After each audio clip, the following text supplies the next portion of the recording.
Hello students, हम कर रहे थे Marxian theory of democracy. Last session में हमने किया meaning of Marxian theory of democracy.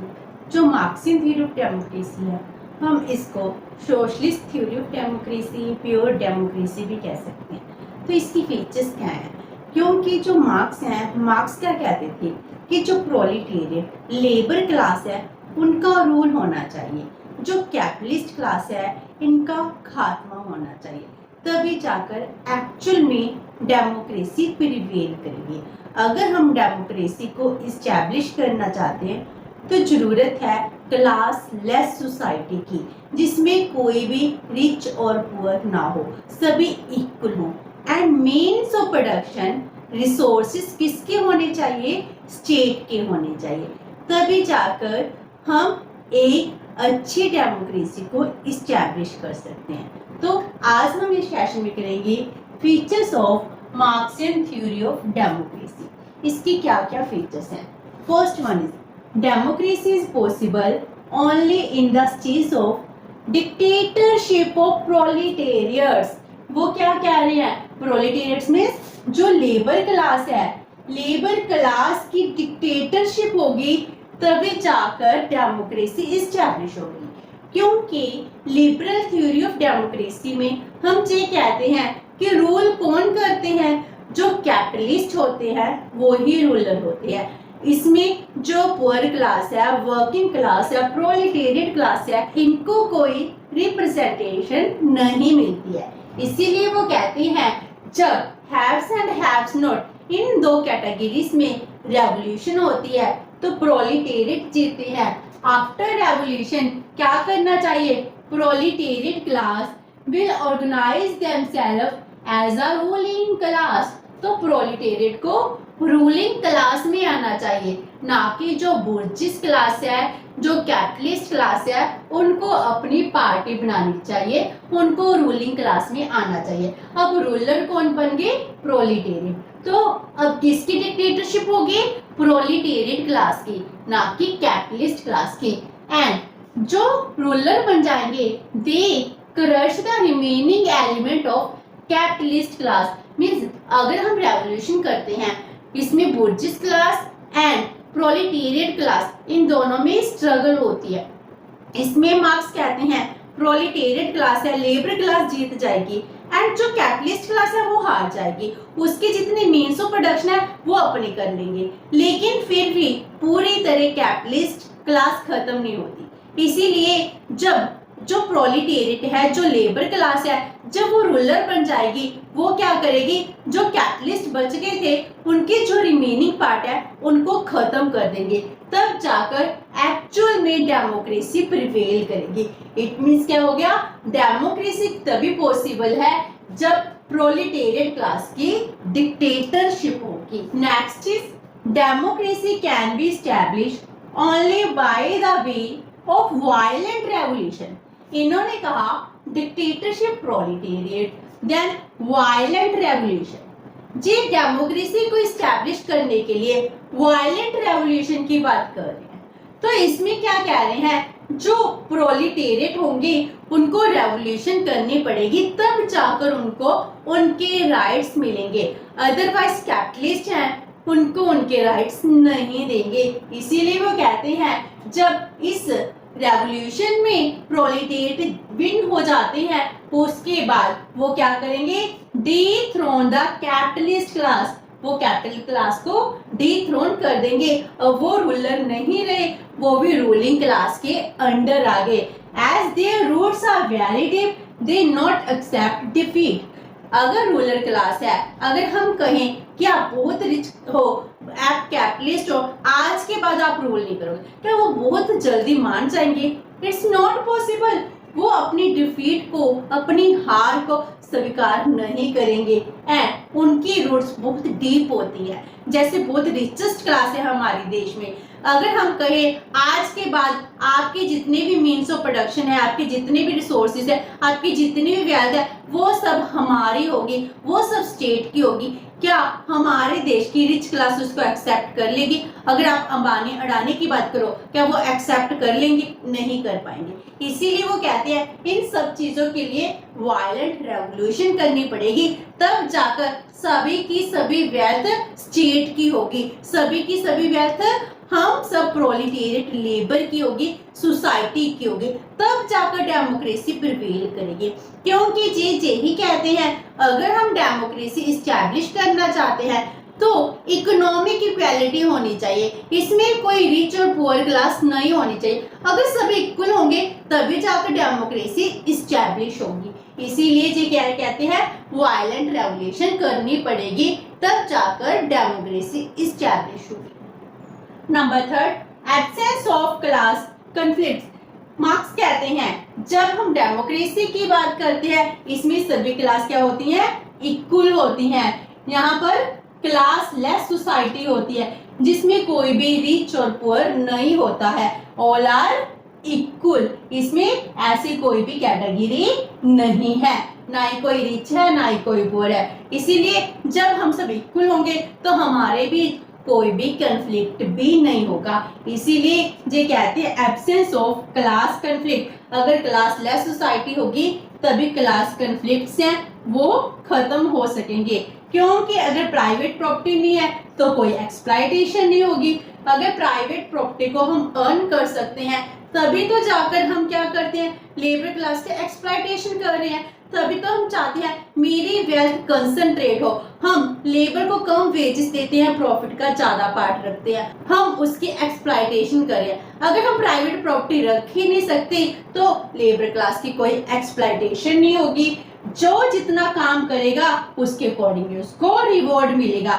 ये सब कैसे होगा? According to capabilities and needs of the person. इस तरह क्या होगी, क्लास कॉन्फ्लिक्ट्स खत्म हो जाएंगे एंड हम क्लास लेस सोसाइटी को डेवलप कर पाएंगे। Next is Marxian theory of democracy is the theory of socialist states. ये किसकी थ्योरी है? सोशलिस्ट स्टेट की थ्योरी है। इसमें अगर हम डेमोक्रेसी इस्टेब्लिश करना चाहते हैं हम सोशलिज्म को इस्टेब्लिश करेंगे। सोशलिज्म में क्या होता है, मीन्स ऑफ प्रोडक्शन पूरी सोसाइटी के होते हैं। इसी को मार्क्स क्या कहते हैं, it is the pure democracy जिसमें हम सबकी पास इक्वल राइट्स हैं। इसमें जो मीन्स ऑफ प्रोडक्शन है, मीन्स ऑफ प्रोडक्शन जैसे जिससे प्रोडक्शन करते हैं, जैसे प्रॉपर्टी है, जिससे टेक्निक है, प्रोडक्शन के रिसोर्सेस है, हमारी इंडस्ट्रीज है, ये सब किसकी होंगी? रिच पर्सन की नहीं होती, ये सभी होती है पूरी सोसाइटी की। तो मीन्स ऑफ प्रोडक्शन किसकी होगी? पूरी की पूरी सोसाइटी की होगी। तो collective ownership of the society over the means of production, जिस वजह से हम कहते हैं सोशलिस्ट स्टेट इस्टेब्लिश होगी। तो जो मार्क्सियन थ्योरी ऑफ डेमोक्रेसी है it is the socialist theory of democracy and ये सोशलिस्ट स्टेट पर ही एप्लीकेबल होती है। That's why we said it is a socialist democracy. Next is more emphasise on social and economic equality. ये कहते हैं अगर किसी स्टेट में हमको सिविल एंड पॉलिटिकल राइट्स दे दी जाए, क्या वो वर्थी हैं? वो वर्थी नहीं होंगे जब तक हमको इकोनॉमिक एंड सोशल इक्वालिटी नहीं मिलेगी।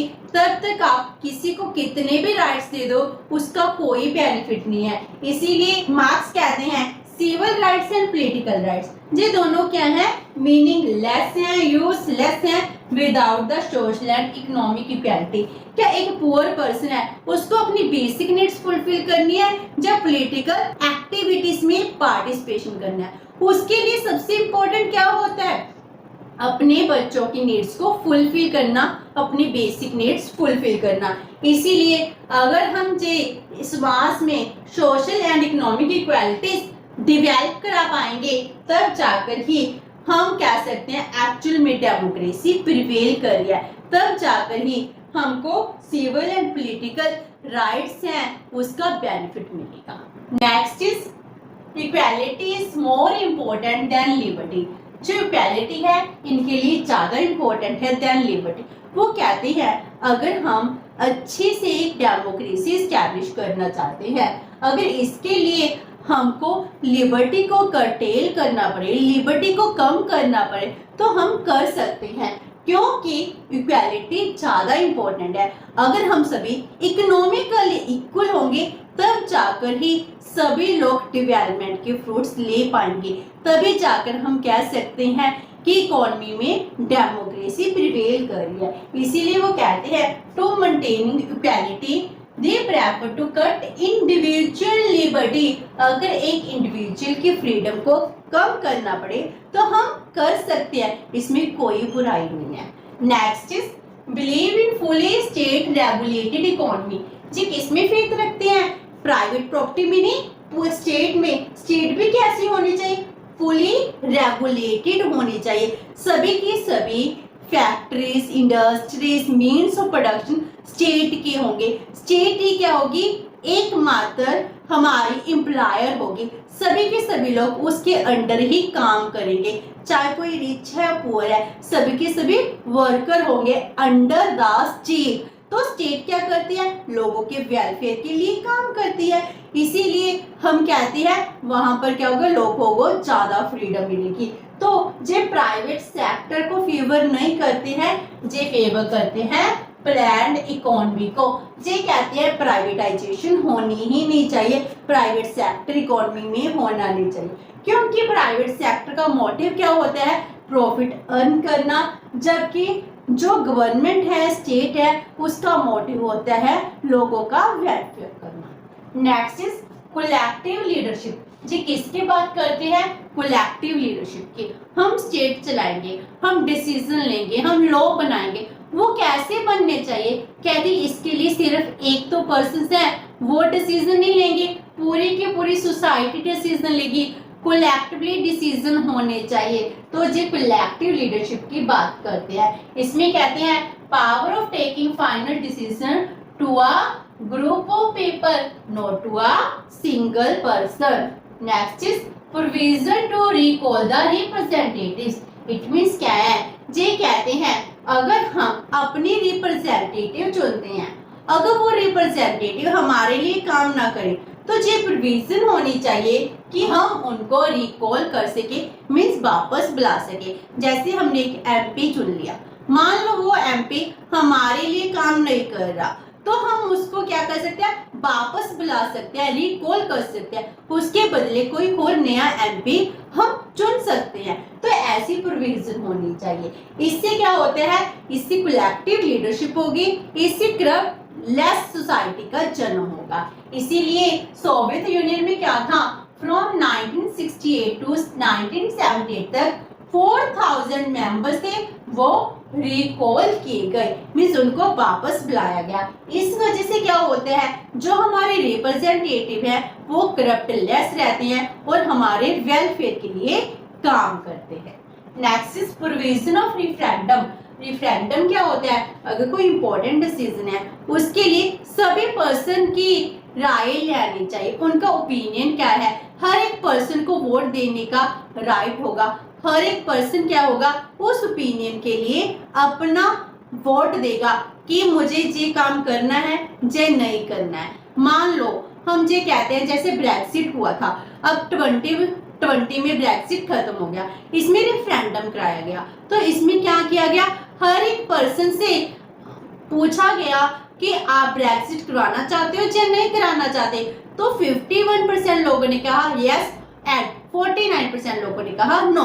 तो इसका मीनिंग क्या हुआ कि 51% लोग चाहते थे कि रेफरेंडम में हम ब्रेक्सिट करें, हम जो यूरोपियन यूनियन है उसका पार्ट ना रहे, तो ब्रेक्सिट हुआ। इट मीन्स क्या है? अगर आप कॉन्स्टिट्यूशन अमेंडमेंट करना चाहते हो, कहीं नया लॉ लाना चाहते हो, इसके लिए रेफरेंडम कराना चाहिए जिसमें हर एक पर्सन अपना ओपिनियन देता है। जैसे हम कलेक्टिव लीडरशिप की बात करते हैं, उसी तरह कलेक्टिव लीडरशिप में मेन बातें होंगी वो रेफरेंडम के थ्रू ही की जाती हैं। तो रेफरेंडम को जो बहुत इंपॉर्टेंस देते हैं, जो कहते हैं जितने भी इंपॉर्टेंट ओपिनियन है पब्लिक ओपिनियन होना चाहिए, रेफरेंडम होना चाहिए। Next is special position of judiciary.